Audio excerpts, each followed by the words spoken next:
Today I'd like to go into the relevance of spirituality in the world.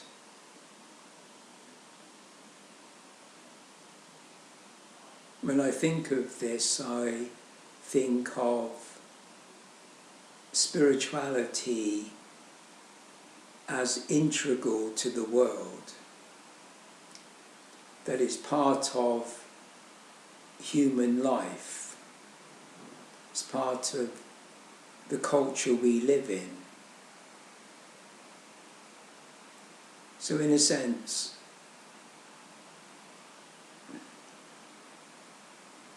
if someone takes an interest in raising a family, which I think most people in the world really are focused on raising a family, that's their main occupation.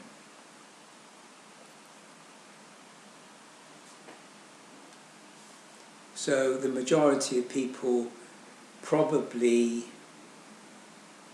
do some form of work which is centered around the family or extended family. And then you have the professional classes that are educated, they're specialized in music and art and history and politics and medicine and various subjects and areas of knowledge and in the general field of culture. And part of the education or part of the knowledge is to be religious or spiritual. For me, I wasn't brought up in a religious family, so when spirituality became a reality for me at the age of 23, it was quite a surprise. So I wasn't looking for it. I wasn't involved in any form of spirituality. And yet I went through a change of consciousness that I then found out by reading books that it was an actual process that other people had been through. So I could have easily remained an artist and a poet, but I chose to focus on being a spiritual person. And with this new awakening or awareness or self-awareness,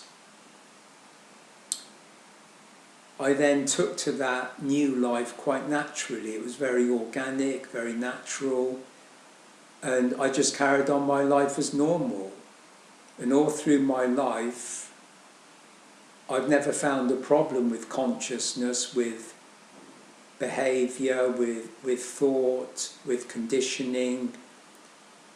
I've not really found a problem with the world as it is, in all its ways.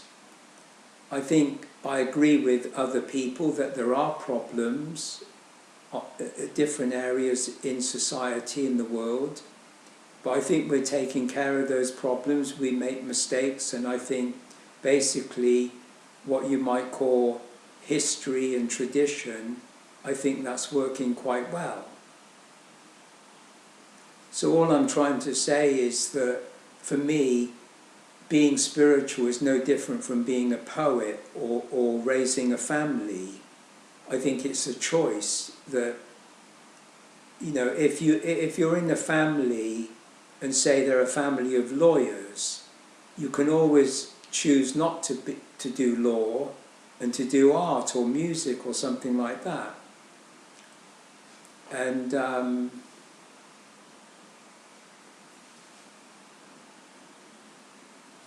so spirituality for me is not about changing my conditioning, changing my behavior, changing my culture, changing my overall sense of the world using my consciousness. It's simply that, for example, if you go to university, you study philosophy, and you may go for a PhD, and maybe you'll focus on, say, a philosopher like the existentialist Sartre in the mid-20th century.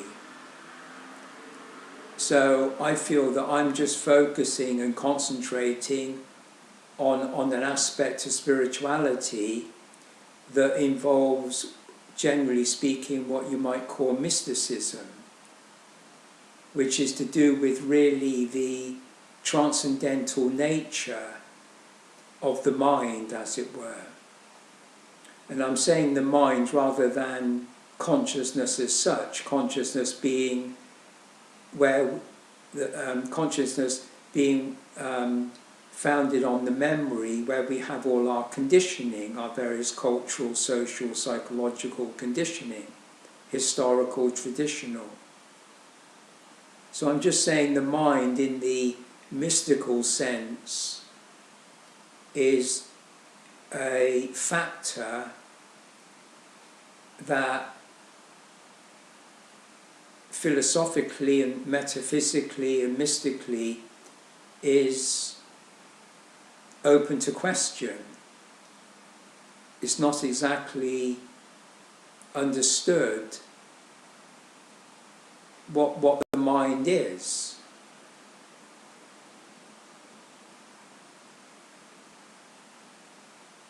So you have the idea of the spiritual dimension, the psychic, which involves the consciousness, and the physical dimension. So, we're all brought up to live in the physical dimension and the consciousness psychic dimension. That's how we live. We're awake in the day, and then at night we go and dream in the psyche. And our consciousness, you could say, is based on thought and thinking, as it were, or sensing and feeling, those kind of things, and that they're not necessarily located in the body. So we're conscious of looking at the world around us and our nervous system and things like that. So we take in information in our memory, but our consciousness itself, being conscious of the body, I think, is really a secondary process, whereas the main sense of being conscious is actually in the psyche. So I think the psyche is really the source of thought, and I think thought is the source of consciousness, and I don't think it's located in the brain. So anyway, you can be very interested in dreams and visions and psychic things, symbols and mythology and psychology, etc. Or you can be interested in the spiritual dimension. And as I say, the spiritual dimension is known to those people who have direct experience of what they call the spiritual mind, as it were, as distinct from consciousness. And most of the sacred texts are probably based on personal experience. So we have records of people in the past, mystics and such, that have documented their experiences, how they thought about their experiences, how they reflected on their experiences in their consciousness using thought and knowledge. And there's enough information to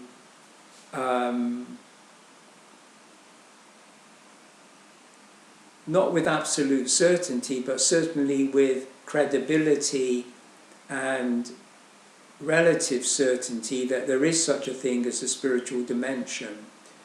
Now, once you think of the spiritual dimension, then we're talking about something other than the body, other than the physical universe, and other than the psychic dimension. So we're talking about something beyond the death of the body. I think that the psyche doesn't die with the body. I think consciousness continues with the psyche, as it were, after death.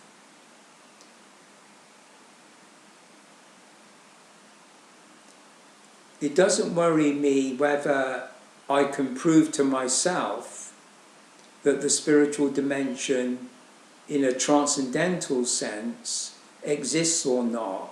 It's not at the moment important to my investigation that I know absolutely that there is a spiritual dimension beyond physical death.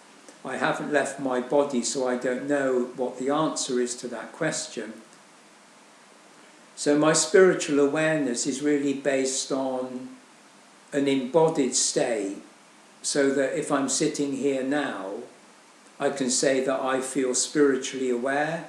I'm aware of my thoughts and psyche and consciousness, and I'm aware of my body looking around at the world. So I have no trouble with integrating the spiritual dimension in my everyday life. I don't feel there's anything abnormal or disorderly or delusional about that. I think it's quite practical. I think it's logical and makes sense to talk about it.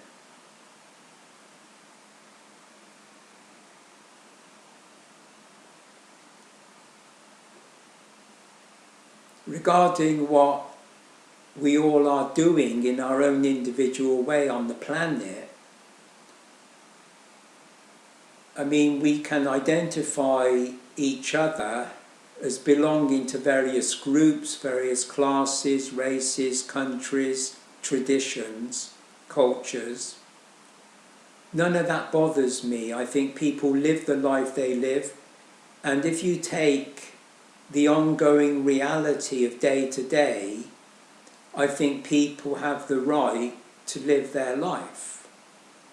I don't think it's right for a spiritual person to make value judgments on other people. I don't think spirituality is higher or lower than anything else. I think spirituality is a choice that you make to study what you find interesting in a book, or you want to interpret your experiences in a spiritual way. And I think that's legitimate. I think it should be part of the educational system, but at the moment it isn't part of a university course, although in some universities they are studying esotericism as a subject, not as a experiential subject, but as I say, just studying the subject, the texts. So growing up, I lived in a family that weren't interested in religion, and when I became religious, I didn't feel that my family should know about that or be interested in it, or that because I'm interested in spirituality, that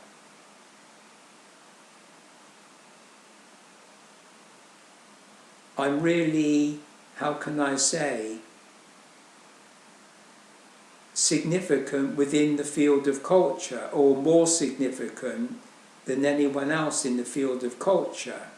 So I put equal value on people raising a family, painting pictures, playing music, or having experiences of revelation and visions in the spiritual sense. I think that's all part of the general culture, and if you're interested, you are. If you're not, you're not. I mean, on a subjective level, individual level, then I think it's very personal. I think what I experience in my own way is very personal. And through my life, I've met many people that know nothing about religion or spirituality, who have had very unusual experiences. in their life to do with revelation, synchronicity, psychic experience, paranormal, but they don't usually talk about it, they don't share it with their family members. And because I was interested in the subject, they shared it with me, but they just lived an ordinary life. So, for example, I've been here for 20 years in this city, and apart from my friend that I've known for all that time, nobody else knows that I'm spiritual. Nobody else knows what I do. They don't know I've written books or anything like that. So in terms of influence in society, I don't think that's important. I don't think it's important for spiritual people to necessarily want to influence the world or influence anybody else. Of course, organised religion is all about influence because it's a power structure and a belief system that's predicated on transmitting the word, transmitting information and influence. Well, that none of that interests me. No, I see spirituality actually as a very individual thing, not as an organised thing.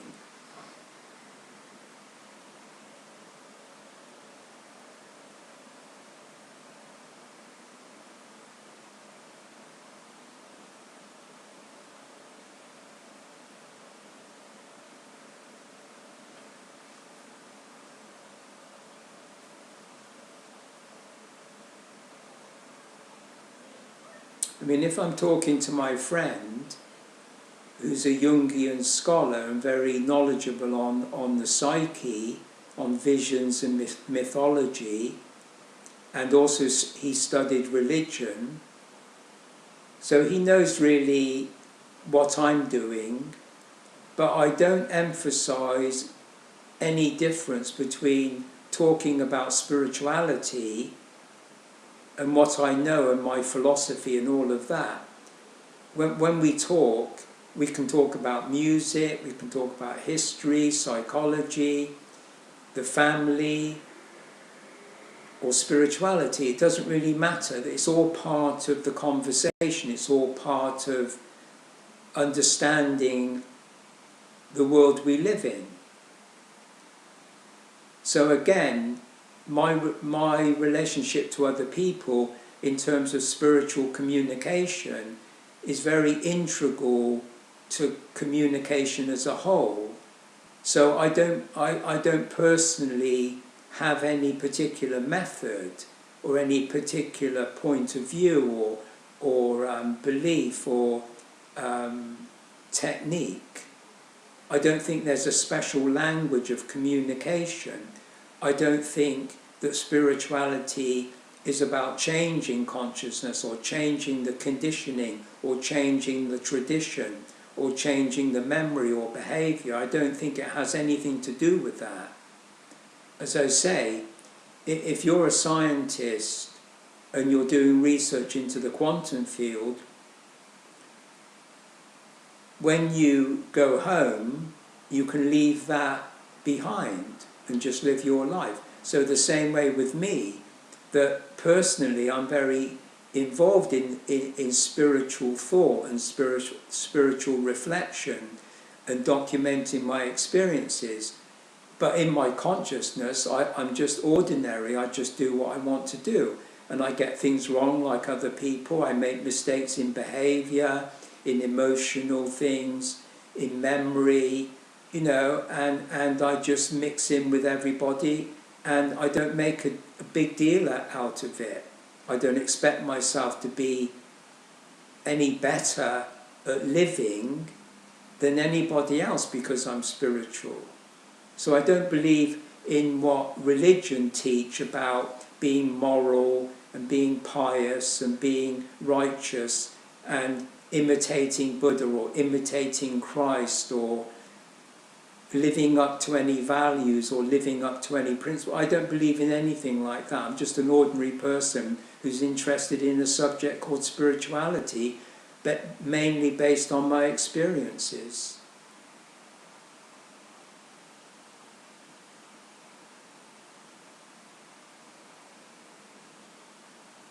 And also, I feel that the books I've read, whether people read them or not, is really not an issue. If people are not interested, they're not interested. But I don't feel that there's anything extra special in what I'm communicating. I'm just sharing my understanding, experience and knowledge with people.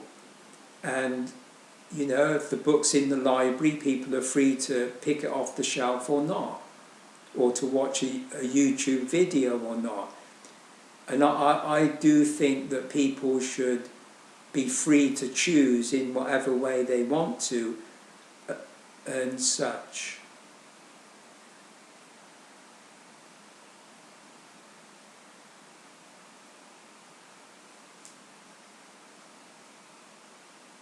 There's no right way to be spiritual. Spiritual is very individual, and in essence, if you feel you've had spiritual experiences, then you do what you do with them. But I like to be spontaneous, I like to be creative, I like to be free to move in the world, as I say, like anybody else, and not live under any particular moral code or principles or anything like that. And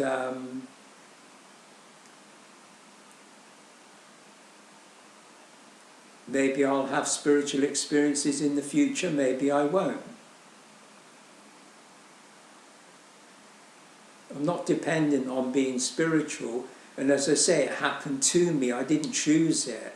It happened to me, so I don't feel any responsibility or obligation or to spirituality. I mean, again, it's something that I choose to be interested in, and if it wasn't in my life, so be it.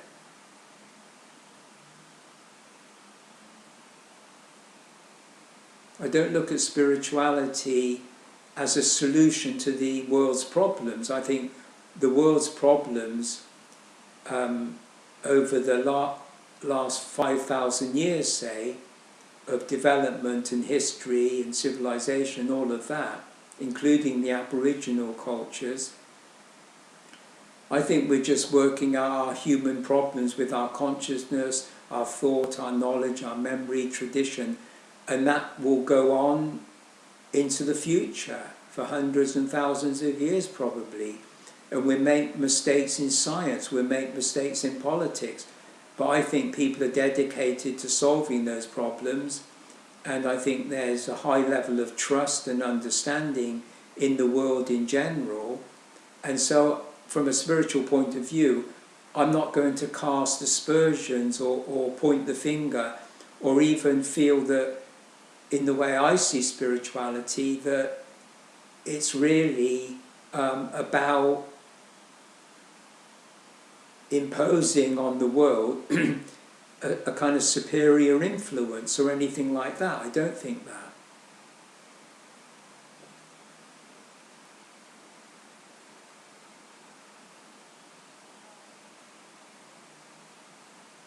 I mean, if Buddha went into a transcendental level and then came back into his body, as it were, and had some people that were interested in what he was doing and what he experienced, and he was sharing that with them and his family as well. We don't know much about him, but I think that I should imagine he lived an ordinary life and was very open and to sharing what he experienced. And I don't see any more than that. I don't see it as any more than that. He's just a person, ordinary person, that had an extraordinary experience which maybe the world around him believed him or not, but that was his life, that's his choice to share that understanding. And then the people that followed him and created Buddhism, that's their affair. That may have not been condoned by Buddha, that may not have been known to the Buddha. So I'd rather think that he's an individual, had an experience, shared that with his friends and family, etc., in his community, and lived and died, and that's pretty much it.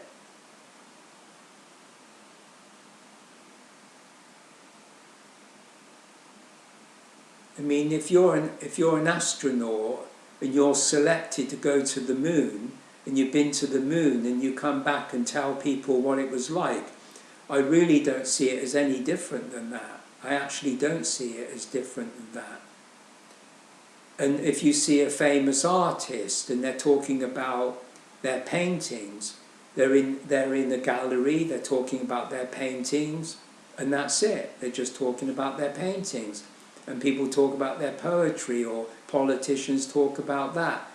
And I would rather think that across the spectrum of culture in general, from spirituality to just living an ordinary life, people communicate whatever they want to communicate between each other. And if you want to read about it, you go to the library, etc.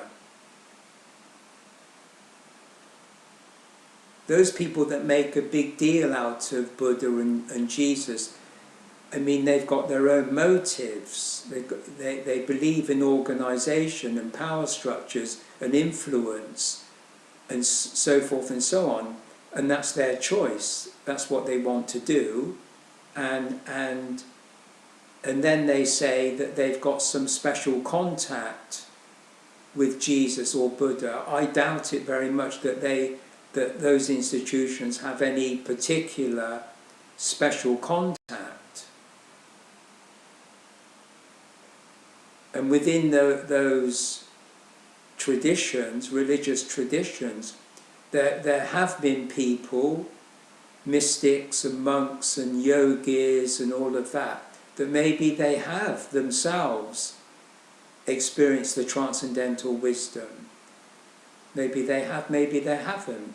And again, they share their information. And so in the sacred text, you get other people like the Buddha and Jesus that have experienced transcendental dimensions, and they're individuals that did that, whether they're in a religious structure or not.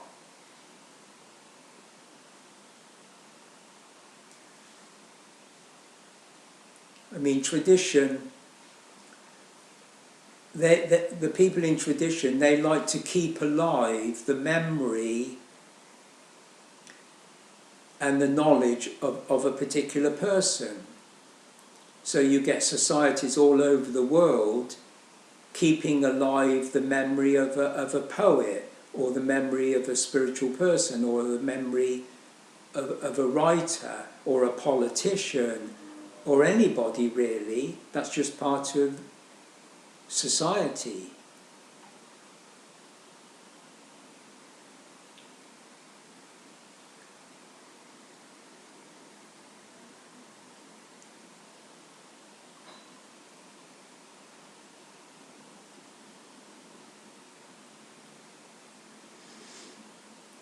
I think in essence, a spiritual person that's dedicated to that field or that subject, most of their life is very personal, very individual, and most of what the individual knows, they keep to themselves. I mean, even of the Buddha, it said when he became enlightened, only a few friends and family were around him at that time. So again, you know, I mean, in my own life, I just have a close friend, and he's the only one really that I would share personal information with. But since I've been writing books and making videos, I've shared most of what I can about my personal experience. But I think it's a very solitary thing, and it's up to the individual to share it or not share it. And I'm sure there's lots of people who have very subtle spiritual perceptions and awareness that don't share it with other people.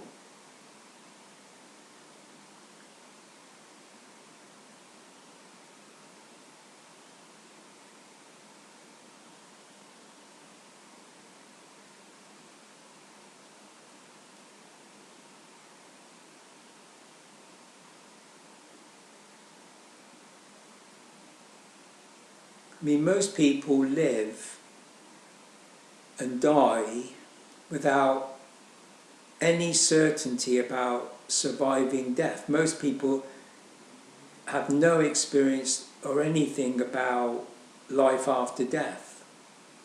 And I'm one of those people. I have no direct experience, even of an out of the body, that people say when they've had an out of the body, they feel like they're not going to die.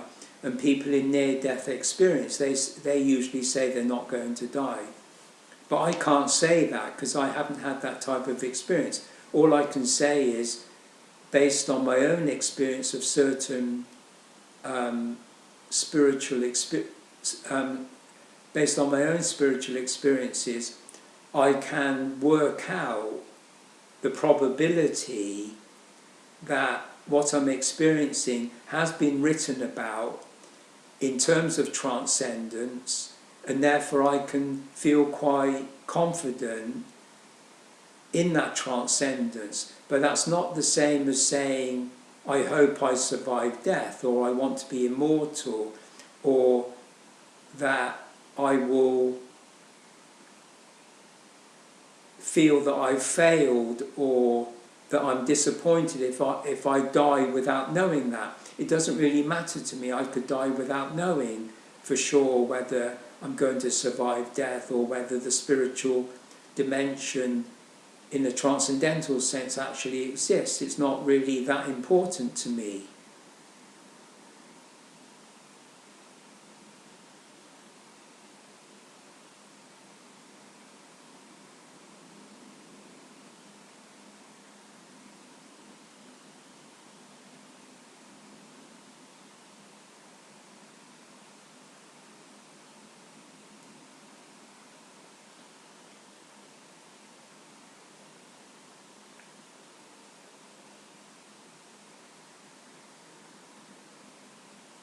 So if I look at spiritual awareness, what I would refer to as self-awareness.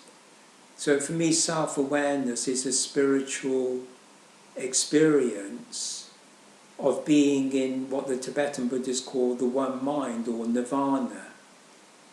So as I sit here and I say to myself that this experience of self-awareness has been documented in the text.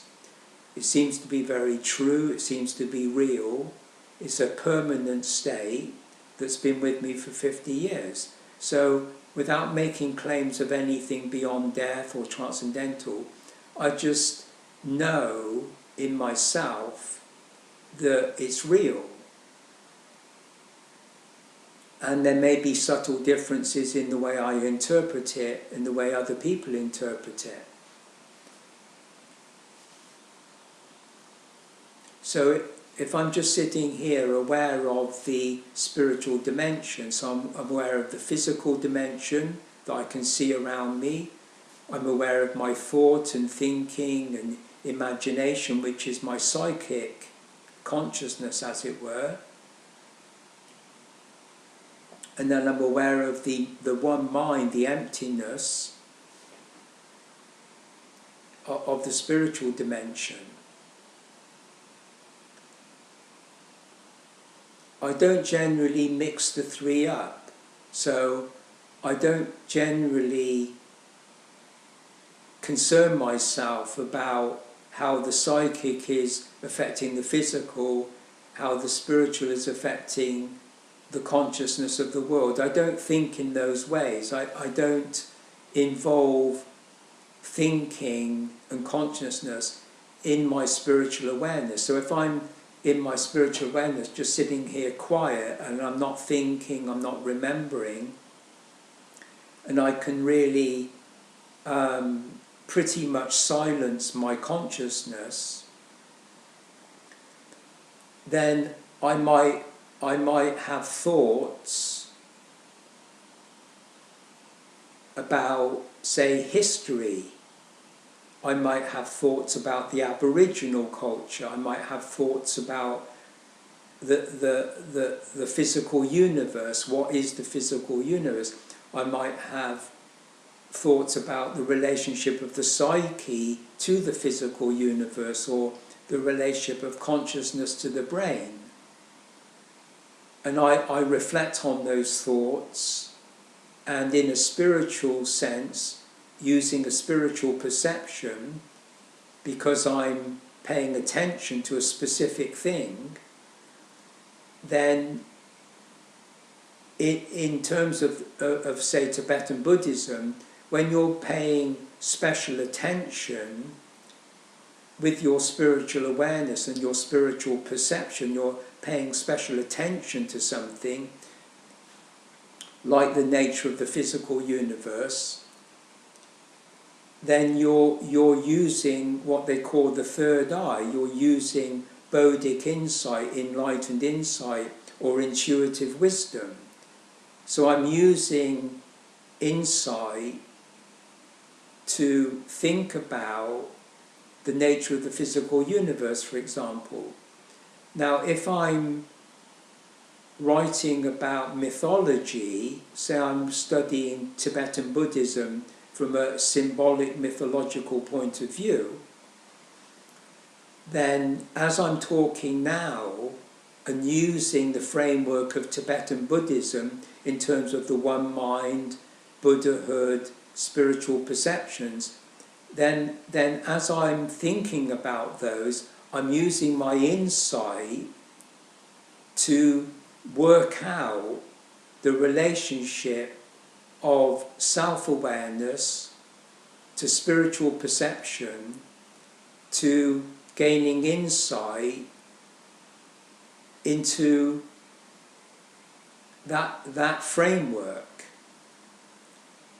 So when I had my first spiritual experience, you could say, I would say an awakening, it was something that happened to me spontaneously at the age of 23. As I say, I had no language, no context to know what I was going through. So for me, I was an ordinary person going through an unusual experience or process, because the process went on for about a year. Now, I had no language, so I couldn't think about it in any way whatsoever. And when I started reading the spiritual text, I immediately adopted a language that seemed to fit my experience. So because I was self-aware, without knowing it, I was using my spiritual perception of insight to work out a way of looking at my experience within myself, within my life as a whole. Where did it fit in? And what's the structure? You know, the body, consciousness, the spirit. I had to work out what the structure is, because there's so many different points of view. So I was using my insight, my enlightened insight, to work out the best way of thinking about this process in terms of self-knowledge, as they call it, self-knowledge. And that's what I've been doing for 50 years. And finally I've written books on the subject of of spirituality and the way it's affected my life, what thought I've given to it, and the various aspects of knowledge that I think best define my spiritual life. But it's a very individual point of view, but it's totally based on tradition. So all of the language I've used to define my spiritual life can be referenced in sacred texts. So I haven't invented my own language. It's not an idiosyncratic language, it's not a peculiar language. And although I'm not a Tibetan Buddhism, I find that that is probably the best system of knowledge that I think captures the theoretical and the practical and experiential understanding of spirituality. I think Zen is very good as well for the experiential side.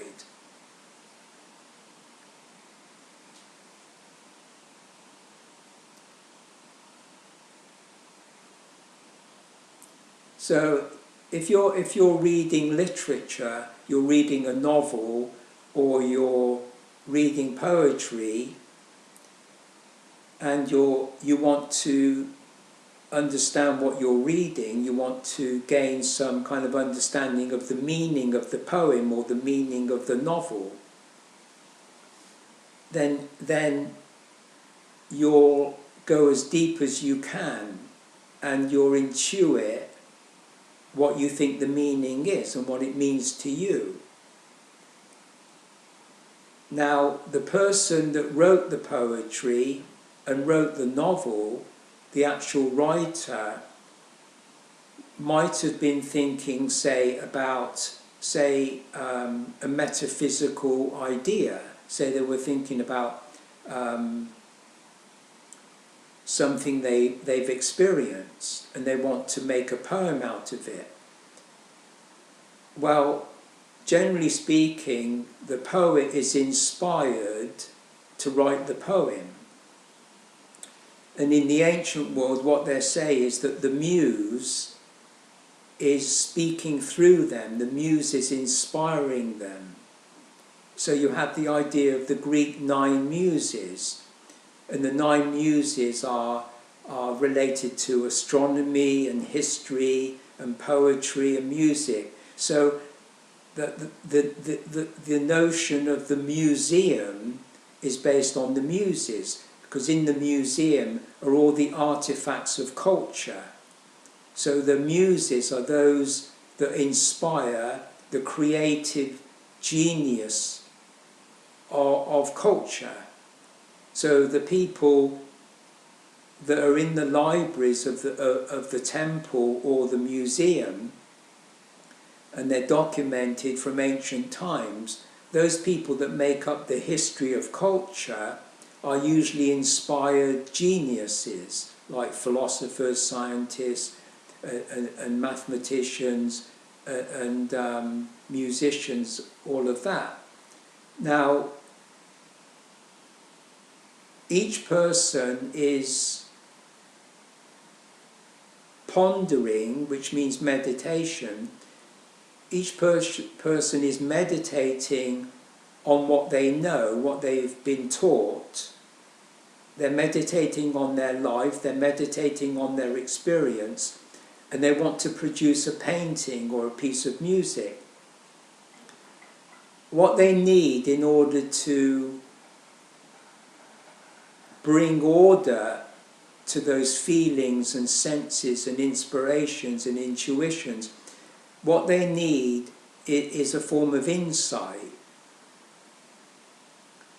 Whereas most people don't have that kind of insight, they don't have that deep connection to the psyche. So we're talking about a level of the psyche which is beyond consciousness. So you've got the conscious mind of the poet. So the conscious mind of the poet, he's been to college, he's learned about poetry, he's had some experiences, so he has knowledge in his memory, and because of the deep level experience, then you need the insight to be able to represent and manifest in the conscious mind the poetry or music. And the notion of the genius is somebody with that kind of insight, which is not common, so it's quite uncommon. So they're in their consciousness, and they're delving into, they're meditating on a deeper level of understanding, a deeper level of inspiration. And that insight isn't a product of consciousness. So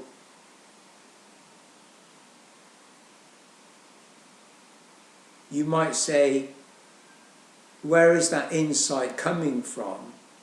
Well, because we're talking about genius, in the ancient world, in Greece, for example, they saw that as a spiritual perception. So you might say, beyond the psyche, where the inspiration and the muse and the inspiration and the feeling and sense of something manifesting in their psyche, that will become poetry in the mind of the poet, or music in the mind of the musician or composer. That perception is coming from the spiritual dimension and not from the psychic or the physical dimension. So that's why they have symbolically the idea of the realm of the gods. So at some deep level in the psyche, they're saying is the realm of the gods, the muses and the gods, that provide that spiritual perception. So you might say that the gods in the psyche themselves are symbolic of the spiritual dimension as it's manifest in the psyche. Just like the poem written by the conscious mind of the poet, they're revealing hidden, deeper levels of the psyche. So the spiritual perception and insight is working on the deep level of the psyche to manifest what will become a poem, what will become a scientific discovery, like the theory of relativity. So someone like Einstein was meditating on deep levels of understanding and thought in the psyche, and was able to manifest his genius through insight from the spiritual dimension. So someone like Einstein, although he was the probably the most significant scientist in history, he nonetheless had a very mystical side to him. So he was recognizing his genius as coming from a spiritual dimension, because he said of the physical universe, which he was studying, that there was a deeper mystery. So beyond the physical universe, you might say, he would say there was a deeper mystery. He wasn't, I don't think he was religious, I think he was Jewish, but I don't think he was an orthodox religious person. But he still felt, in a mystical way, that there was a mystery beyond the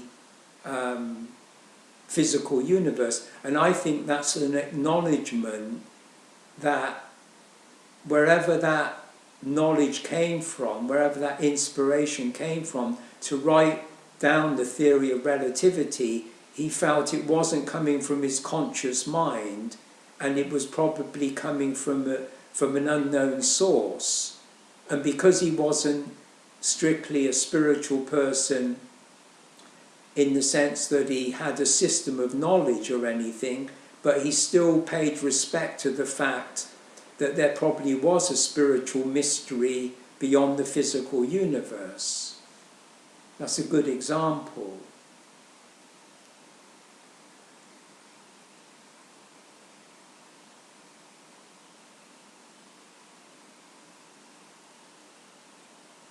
So if you look at a spiritual person who accepts that there's a spiritual dimension in their life, and, for example, myself, then when I'm writing my books and I'm writing about mythology and symbolism, then I'm accessing the psyche, my experiences as manifest in the psyche. But when I'm in a spiritual mode, as it were, just sitting here being quiet and not thinking about what's in my consciousness or any particular experience or knowledge, and I'm just sitting here and I'm thinking about the world and using my spiritual perception to try to gain insight, say, into the nature of culture, into the nature of history, into the nature of human behaviour, or the role of science in the world, or what the politicians are doing, or are there any major problems in society. If I'm just sitting reflecting on those particular things, I know that I'm not trying to change anything. I'm not trying to influence anything. I'm not making value judgments on the world as if this should be or shouldn't be. I'm just objectively just looking at the world. I'm just like anyone else thinking about the world from that point of view. So, what does that mean? What does that mean to use my insight in looking at the world? Well, what I'm talking about on this video is using my insight to talk about the subject of spirituality. I'm using my insight to communicate what I know and what I feel to be true, and what place spirituality has in the world, for example. That would be using my spiritual insight. I'm not using my consciousness to analyse anything or to systematize anything. I'm just trying to integrate in this communication what I know about spirituality.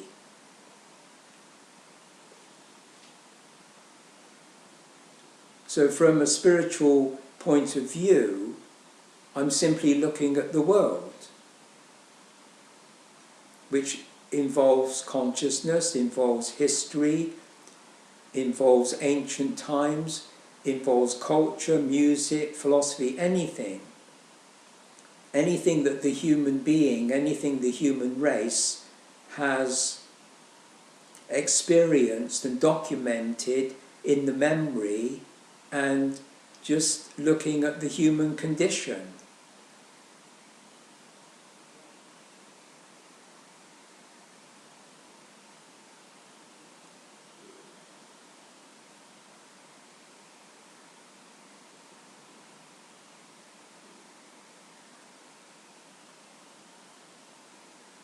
Now, if I thought now about the condition of the world in terms of, say, freedom, which is very important to me personally as an individual, when I first had my spiritual awakening, as it were, the key word that I had before I read any books, just as an ordinary person having a change of consciousness, the word that came into my mind was freedom, and that's always been very important to me. Even as a child, my family let me be very free. I was very free.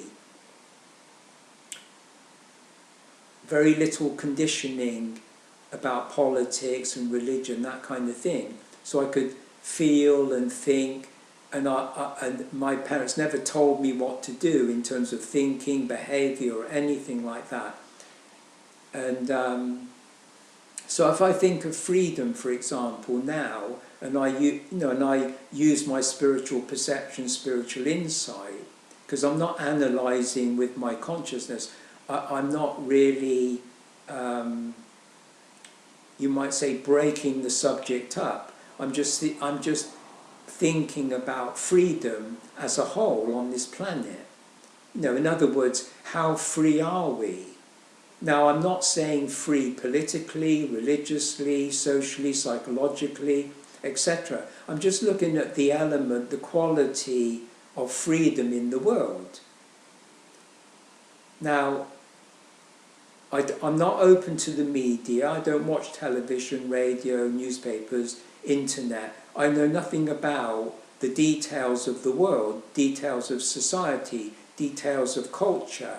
So I've never really in my life relied on that kind of information. So in one sense, in a literal sense, I only know the area I live in, going to the shops, taking a walk down the river and walking around the city a bit. That's all I actually know in reality, you might say. But because I know history, and I do have some awareness of politics and some awareness of human behaviour in terms of war, in terms of nuclear energy, so I'm in ecology, so I'm not unaware of the general climate that doesn't really change over 5 years, 10 years, 20 years. I mean, it's pretty much the same kind of human behaviour, making the same kind of mistakes. Now, in terms of living in a technocracy based on science and evolution, a kind of non-religious society in the global sense, and I think of, people's freedom, I would say in society people usually think of freedom as freedom of choice, and that's used a lot, is the idea that we're free to go to the supermarket, we're free to choose what food we eat, and if there's a problem, medical problems with overeating or self-indulgence or addiction, then society takes care of that, and you're allowed to eat as much as you like and that kind of thing. You can be quite indulgent in taking drugs or taking alcohol and things like that. And you can spend pretty much as much, if you've got a lot of money, you can spend as much as you like. And you can buy as much as you like, consume as much as you like. So that kind of free choice, is basically, I think, the way most people think of their own individual freedom and their right to make choices. I think that's quite true. And I think that's quite liberating. So I think, generally speaking, through the internet especially, I think people have a genuine sense of liberation. If I think back at the 1950s, it was very, very limited. I think choice was very limited. In England, it was very, very controlled by the class system. But I think the class system has broken down to a certain extent, so people are more international and global. And you might say the class system isn't as fixed. Of course, there is an inbuilt class system based on education. So that Oxford and University, most people that go there come from private school, public school they call it. And most people in the professional classes that govern England, the hierarchy, the establishment in journalism and the professional classes, most of the high positions are probably taken by people that go to Oxford and Cambridge, in the government, for example. Probably most of the cabinet have been to Oxbridge. Now, we could say that the rich and the poor, that kind of spectrum, is kind of elitist, or it's indoctrinated in society, it's under the control of class system, etc., etc. I don't find a particular problem in people being poor and people being rich. I think there are inequalities in the social structure, and they need to be remedied, as it were. But I don't find a problem in society as such. I don't find a problem in politics as such. I don't find a problem in science as such, or in capitalism or globalization. So I would say in each segment there are problems, and I think throughout history, people try to solve this problem in good faith. So I think that overall, in the community I live in, and how I feel about the people I meet, and I meet mostly ordinary people, and I'm just walking, or I go to the supermarket, I think generally speaking people are fairly modest. I think that they're trustful. There's a sense of freedom in people walking about. I think that, yes, there are quite a few people who have disabilities, are not able to cope very easily, they have emotional problems, psychological problems, etc.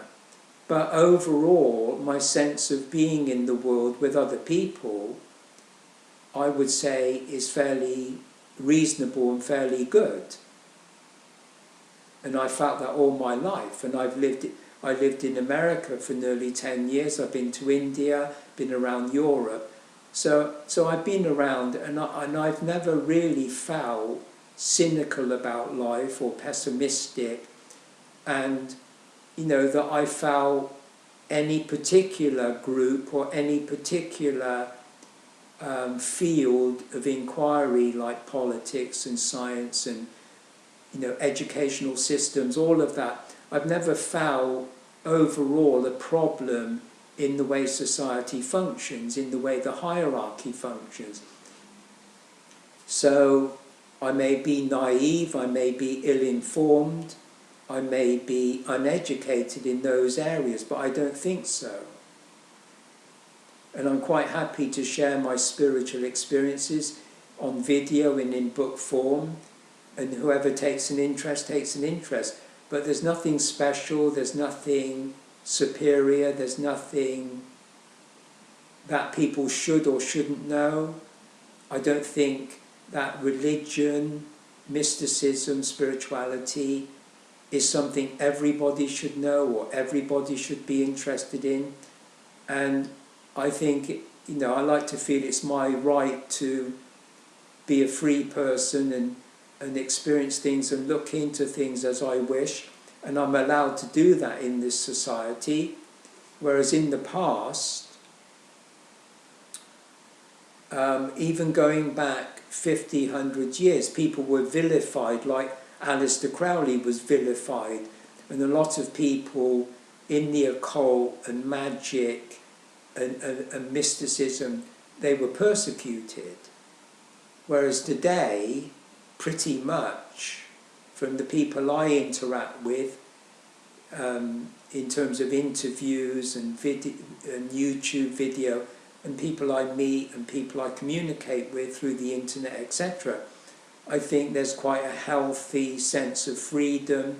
And yes, there are certain sections that are vilified, like conspiracy theory, for example, and UFOs, that kind of thing.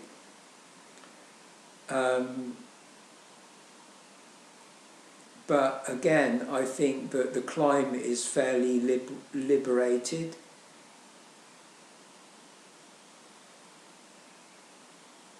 And I think that as history unfolds on the planet, it seems to be working itself out in the right way. It seems to promise quite an interesting future, quite an exciting future.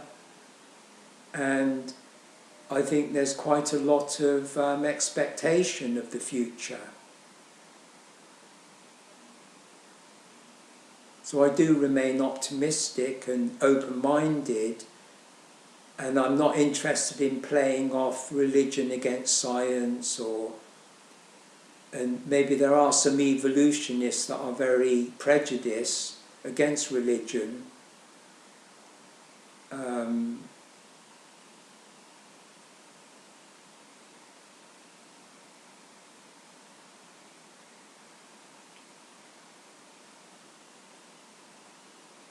No, I feel I've lived my life and I've been pretty much left alone to go my own way, and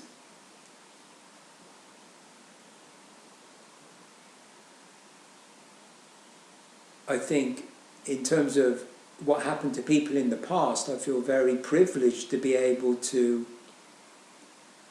be as individual as I am,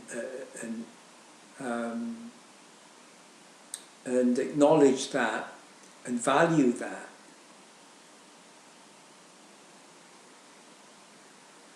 And that's why I feel that most people do value the kind of freedom we have today.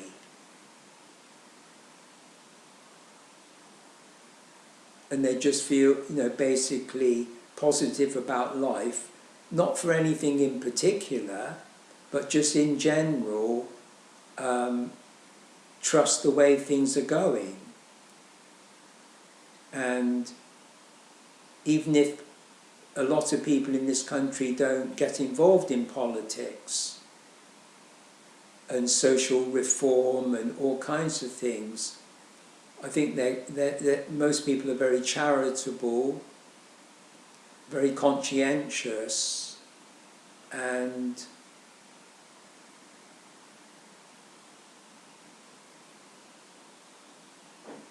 there's no reason why, in the end, we can't work out our problems with or without spirituality, as a matter of fact.